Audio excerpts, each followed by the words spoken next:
Hello guys. Ito nga pala yung pamangkin ko na to. Nag-request sa akin, nag-comment eh. Siya naman daw. Kaya ito, gagawin natin siya. I-post natin yung picture niya. Abangan nyo magiging resulta guys ha. 1, 2, 3. Simple na lang para makita yung result. Ito na guys yung naging resulta ng pag-i-impose ko sa picture ng aking pamangkin.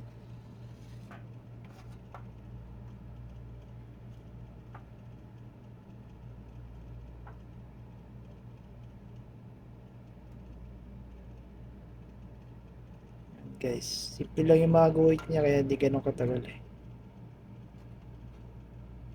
Idol niya ang BTS daw. Gusto raw niya matikim ng Korea, chocolate sa Korea. Mapunta sa Korea. Yan guys. Isa na namang embossing. Thank you.